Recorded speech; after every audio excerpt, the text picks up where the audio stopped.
Bab 180. Selama pedang di tanganku. Keluarga warisan puluhan ribuan tahun. Mileye mengerutkan kening. Ada apa? Pria tua berbaju hitam berjalan di depan Mileye. Dia menatap Mileye. Sebagai manusia, ada banyak hal tak terduga dalam hidup. Bagaimana menurutmu? Suara itu terdengar, dan tangan kanannya perlahan terkepal. Sebuah kekuatan langsung menyelimuti Mileye.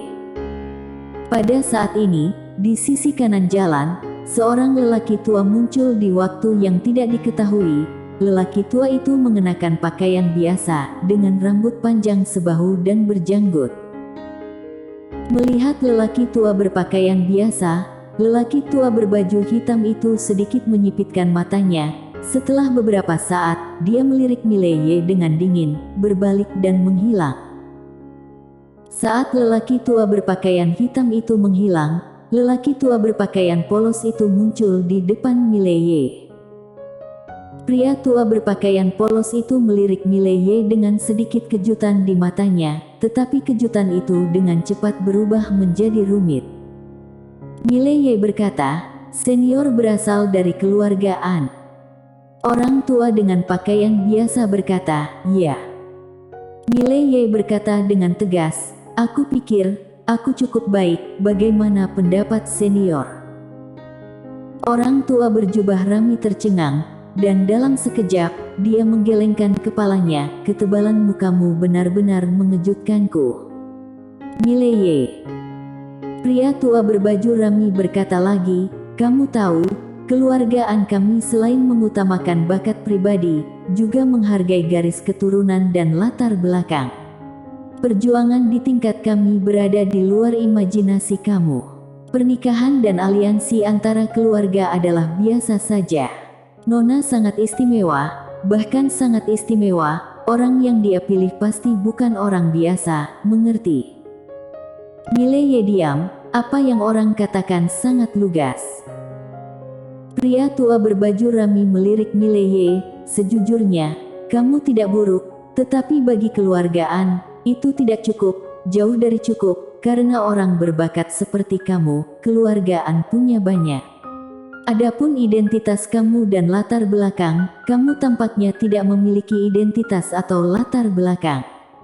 Jika berbicara tentang Dewa Pedang di belakang kamu, dengan minta maaf, aku memberitahumu, Dewa Pedang yang bekerja untuk keluargaan saja ada 4 Dewa Pedang."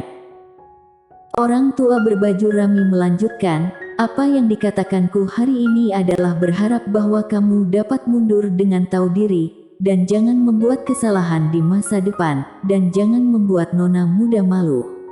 Karena jika kamu tidak bisa menahan amarah semua pihak di masa depan, maka dia yang akan menanggung bebanmu. Semoga kamu tahu diri."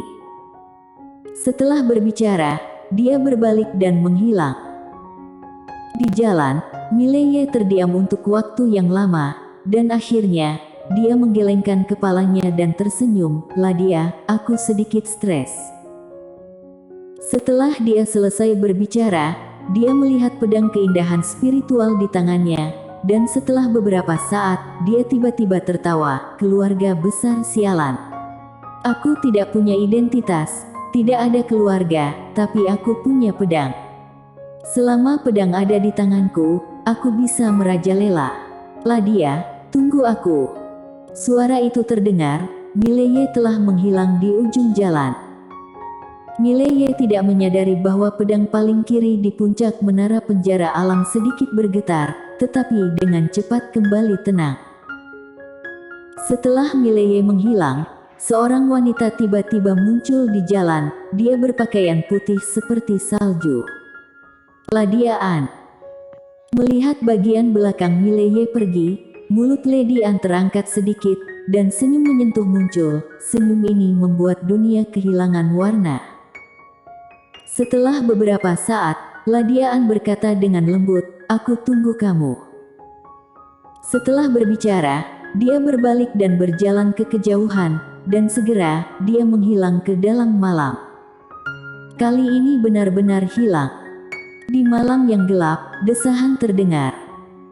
Setelah Mileye kembali ke Akademi Changlan, dia mulai berlatih. Latihan teknik pedang. Jurus satu pedang menentukan hidup dan mati, dan teknik pengendali pedang yang dia kembangkan sendiri.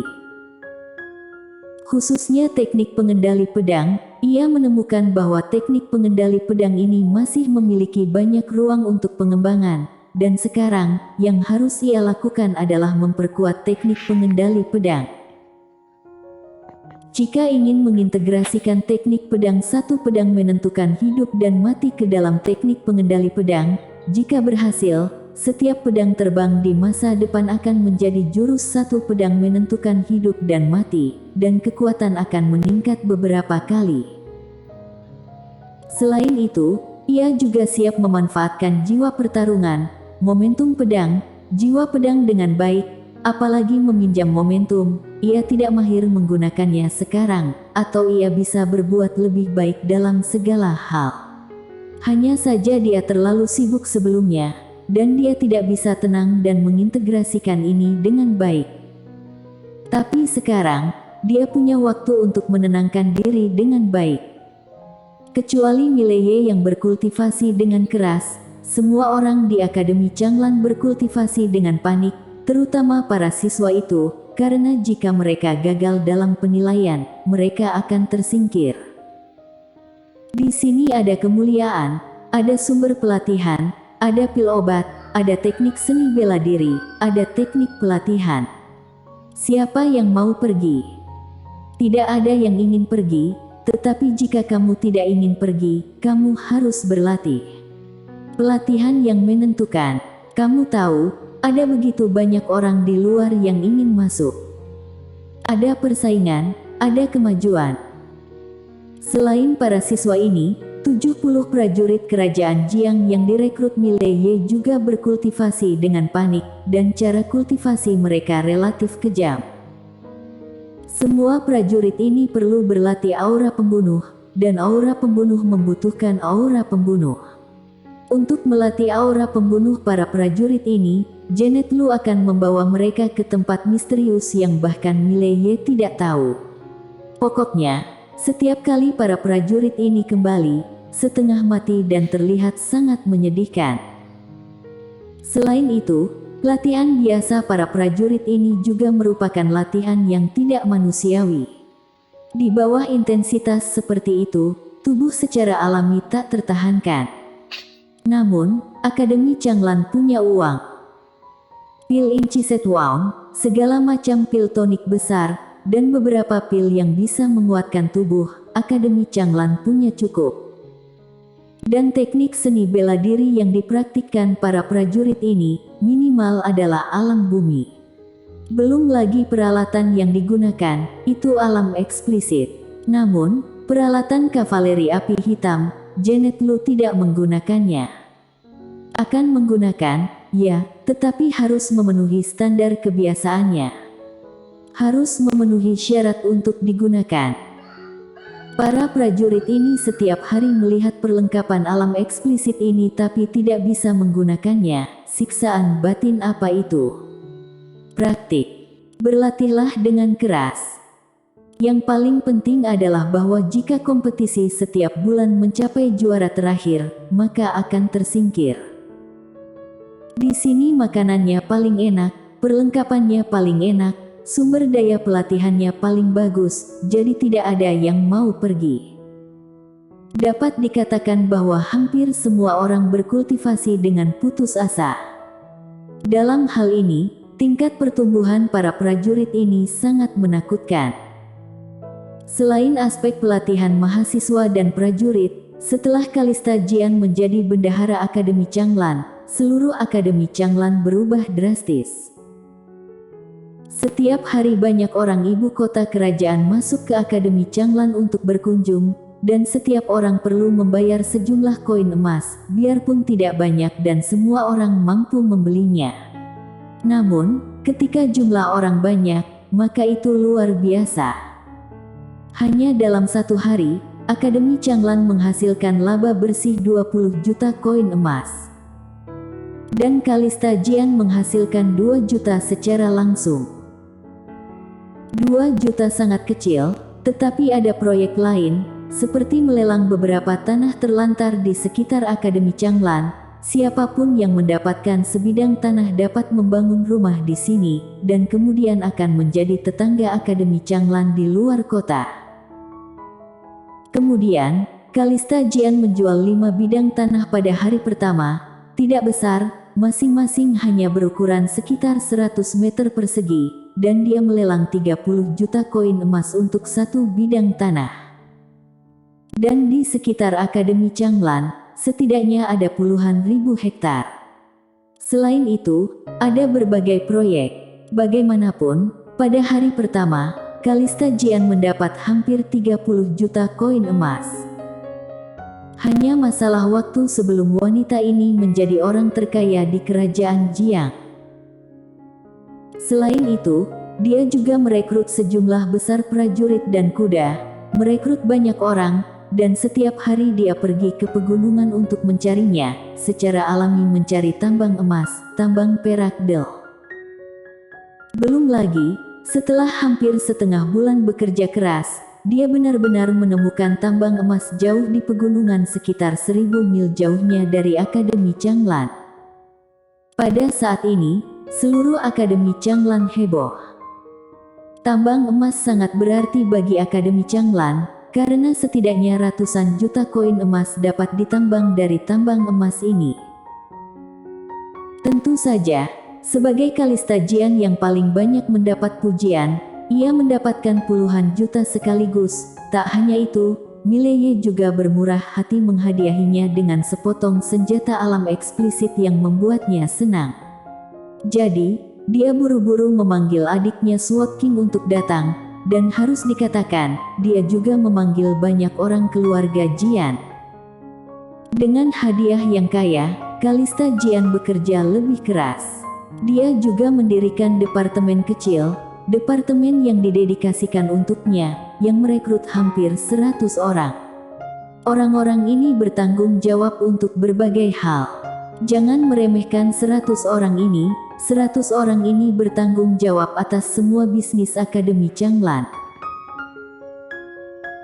Selain itu, sebagian besar dari mereka juga menghubungi banyak keluarga bangsawan kerajaan Jiang, dan merundingkan banyak persyaratan kerjasama dengan keluarga ini, misalnya berapa banyak koin emas yang diberikan keluarga ini setiap tahun. Mereka dapat membiarkan anak-anak mereka datang ke Akademi Changlan untuk belajar, selama mereka cukup baik, adalah mungkin untuk menjadi siswa resmi Akademi Changlan. Mileye berpikir bahwa ini mungkin tidak banyak berpengaruh pada awalnya, karena dia merasa bahwa keluarga bangsawan ini relatif miskin. Namun, dia salah. Banyak keluarga bangsawan tidak miskin sama sekali, tidak hanya tidak miskin, tetapi juga kaya. Satu kuota untuk 30 juta koin emas. Akademi Changlan telah mencapai kesepakatan dengan hampir 20 keluarga bangsawan sekaligus, artinya, setiap tahun, mereka dapat memperoleh setidaknya 600 juta koin emas dari keluarga bangsawan ini. Tentu saja, bekerja sama sepenuhnya bebas, dan keluarga ini dapat menghentikan kerja sama dengan Akademi Changlan kapan saja. Namun, Mileye menemukan bahwa keluarga ini sama sekali tidak berniat memutuskan kerjasama dengan Akademi Changlan. Karena setelah datang ke Akademi Changlan kemudian keluar, identitasnya menjadi berbeda. Secara khusus, beberapa anak berprestasi dari keluarga bangsawan telah menjadi siswa Akademi Changlan, sehingga lebih banyak keluarga yang datang ke Akademi Changlan untuk bekerja sama. Hanya dalam waktu 2 bulan, Akademi Changlan telah berubah drastis. Akademi Changlan tumbuh dalam pengaruh dan kekuasaan. Tapi Mileye sedikit khawatir. Karena kurangnya kekuatan manajemen atas Akademi Changlan, dia tidak tahu apa kekuatan Janet Lu, Rizky Mo dan Douglas Feng. Apalagi, masih menjadi pertanyaan apakah ketiganya akan berjuang untuk Akademi Changlan di masa depan. Kekuatan tidak cukup. Dan pada hari ini, Ketua Paviliun 5 Paviliun Zuixian datang ke Akademi Changlan. Di kamar Mileye, Ketua Paviliun 5 tersenyum dan berkata, "Teman kecil, aku akan memberimu kejutan kali ini." Mileye tersenyum dan berkata, "Kalau begitu aku menantikannya." Ketua Paviliun 5 tertawa, dia mengeluarkan sebuah kotak, di dalam kotak itu, ada 5 pedang. Semuanya alam eksplisit. Pada saat ini, Ketua Paviliun 5 merentangkan tangan kanannya, dan sebuah kotak persegi hitam muncul di telapak tangannya. Mileye tertegun, "Ini." Ketua Paviliun 5 tertawa, "Kotak pedang alam sejati, barang yang dilelang oleh Dewa Pedang di benua Dewa Dataran Tengah untuk Paviliun Zuixian kami. 2,6 miliar koin emas, tidak, harus dikatakan, 25 juta batu spiritual kualitas super. Apakah kamu menginginkannya?" Mileye bersambung.